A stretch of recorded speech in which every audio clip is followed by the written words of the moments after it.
یه ویدیویی تقریبا 4 سال پیش آپلود شده که توی این 4 سال خیلی سر صدای خاصی نداشته و جدیداً وایرال شده و یه سر صدای خیلی کلفتی رو پا کرده. پس خودش رو لوسیفر یا شیطان معرفی کرده و اومده داخل یه برنامه و داره در مورد یک سری چیزها صحبت میکنه. درود به سلاطین یوتیوب، حالتون چطوره؟ من selgaim هستم و خیلی خیلی خیلی خیلی خوش اومدید به ویدیو جدید. امروز قرار با هم دیگه بریم در مورد یه مصاحبه با شیطان ویدیو ببینیم.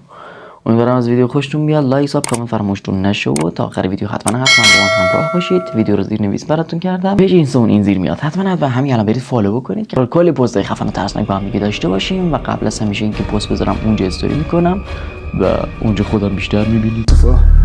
In the flesh. Do you know how many journalists would kill? Wait, you probably do.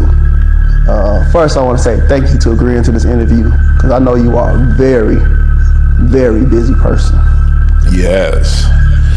I usually like to fly under the radar. Okay. First, let's talk about your reign. Now, you've had a fairly long one. What would you attribute to your success and popularity? Oh, that's easy. Every generation is the same. I appeal to their lust and ego.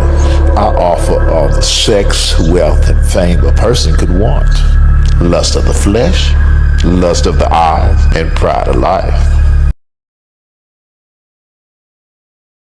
When you say lust of the flesh, what is that?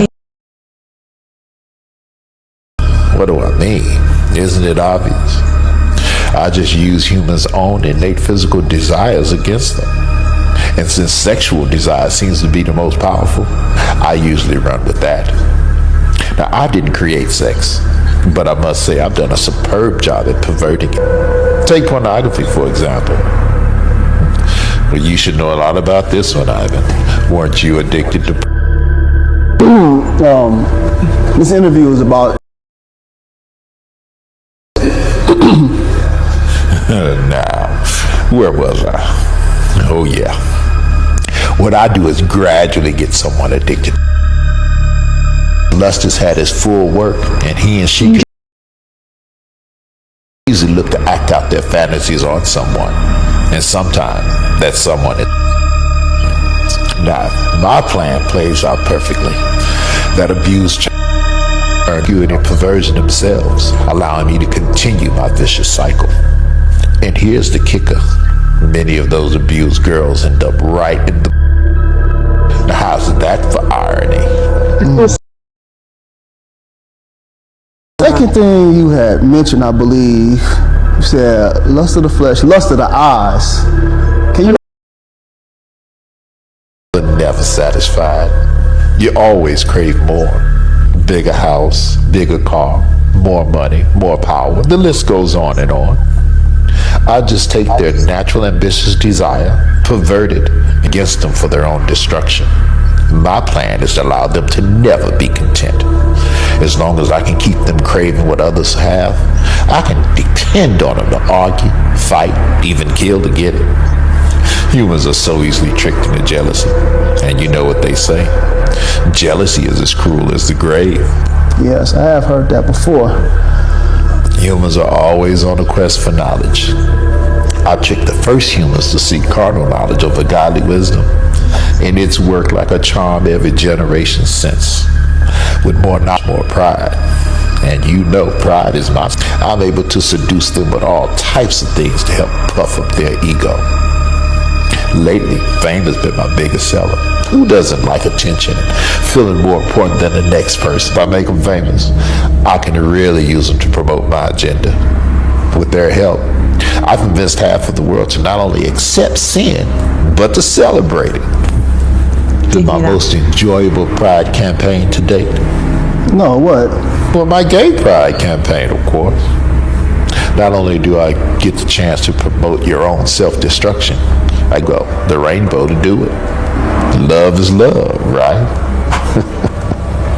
My plan not only prevents you worthless humans from reproducing, it distorts the gender roles and allows me to bring all types of chaos and confusion upon your pathetic societies. Their women, and women convince their men, and some convince there's no gender at all. And I've got 2 more Pride Initiative campaigns I'd like to introduce in the near future. Really? I'm guessing you probably want me to ask you what they are, right? Well, first is Now, I think we can pull this off. Society is definitely ready for it. I've enlisted to help a Planned Parenthood to work with marketing and promotions. It all will silence the so-called abolitionists and pro-lifers, because the rest of the church doesn't seem to care. And second is pedophilia pride. Now, society might not be ready for this one just yet, so we'll hold off. I need to desensitize them a little more before we introduce it. Okay. Let's change gears for a minute and talk about policy.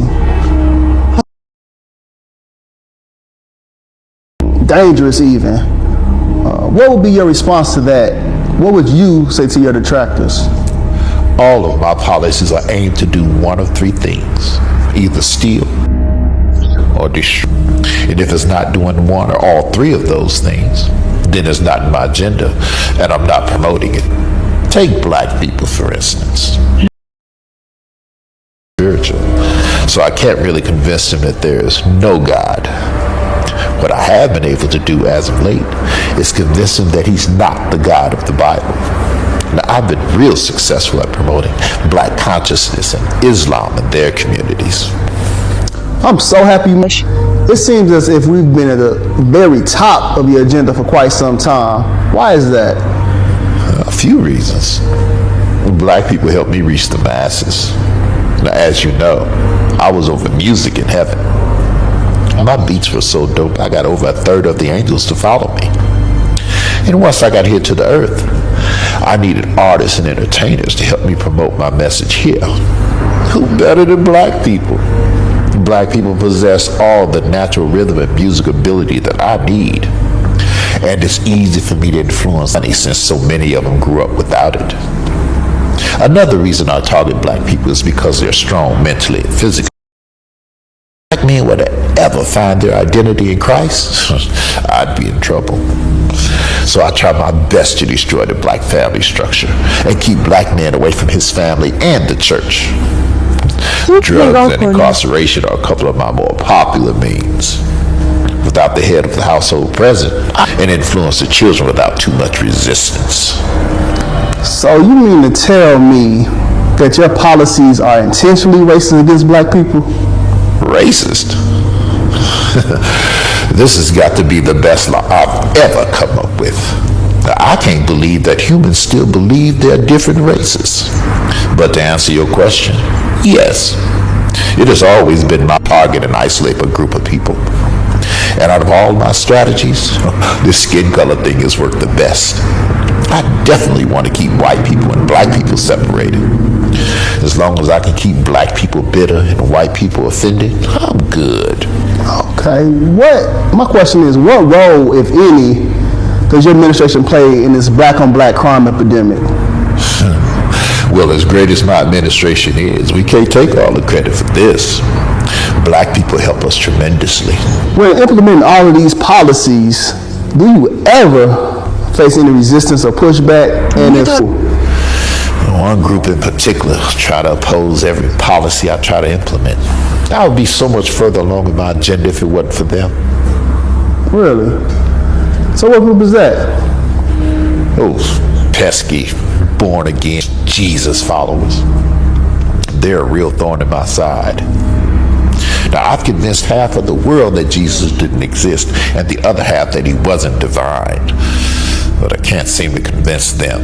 So, Lucifer, how does that make you feel when us idiots say that Jesus possibly could be coming back in this generation to unseat you? Y'all been saying that for centuries. I just use it as motivation to get as much of my agenda pushed through as many people as possible before he returns. I think I've done pretty well. My record speaks for itself. About 150,000 people die each day, and most of them don't know Jesus. خب رفقا، مرسی که تا آخر ویدیو با من همراه بودید. اگر از ویدیو خوشتون میاد لایک، سابسکرایب فراموشتون نشه. تا یه ویدیو دیگه شما رو خدا بزرگ و مهربان میسپارم. پیج اینستاگرام میاد، حتما از من فالو کنید. پیس.